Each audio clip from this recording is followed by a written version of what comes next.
In a quiet little village nestled among rolling green hills and golden fields lived two inseparable friends, Netanyahu and Trump. They had grown up side by side, played as children, and later built a small fruit-selling business together in the village market.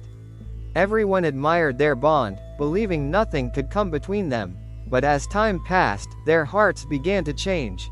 The desire for wealth slowly grew stronger than their loyalty to each other.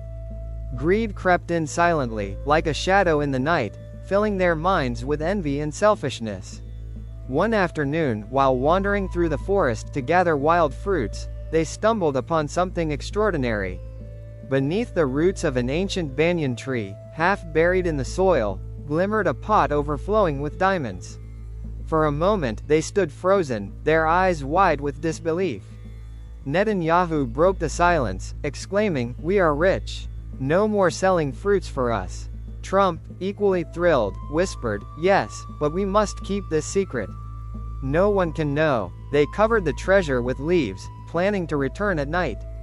Yet, even as they agreed, both were already plotting in their hearts. That night, under the pale moonlight, they sat near the hidden treasure, pretending to smile but secretly consumed by suspicion. Netanyahu thought, "Why should I share this? I found it. It should all be mine." Trump's mind echoed the same thought, "Why let him take half? I need it more than he does." Outwardly, they made a plan together. Netanyahu offered to fetch food from the market, and Trump agreed, hiding a cruel intention behind his smile. As soon as Netanyahu left, Trump pulled out a vial of poison he had stolen from the village healer. "I'll mix this into his food," he thought.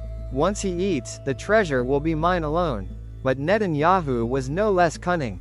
At the market, he bought food but also slipped a sharp knife into his clothes, thinking, "If I kill him, I won't have to share anything."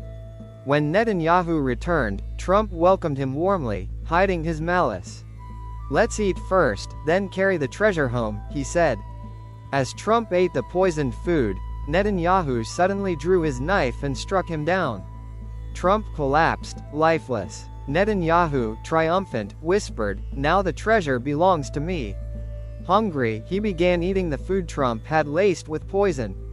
Within minutes, his body convulsed in pain, his throat burned dry, and his eyes reddened. Soon, he too lay dead beside his friend. By dawn, the forest was calm again. Birds sang as though nothing had happened. The pot of diamonds remained untouched, guarded only by the lifeless bodies of two men who had once been brothers in spirit but were destroyed by greed. Later, a wise monk from the village passed by and discovered the scene. Looking at the treasure and the two corpses, he sighed, "Greed is like fire. The more you feed it, the more it consumes you." These men valued wealth above friendship, and in the end, they lost both. He covered their bodies with leaves and left the treasure where it was. When the monk returned to the village, he shared the tale, not to frighten people but to teach them. From then on, the story of Netanyahu and Trump spread far and wide. Parents told it to their children, teachers repeated it in classrooms, and elders recited it during evening gatherings. The lesson was clear: greed is not only dangerous, it is deadly. It can destroy trust, love, and even life itself. Many villagers wept when they heard the story. Others felt a deep ache in their hearts, and some resolved to live with more kindness, generosity, and love.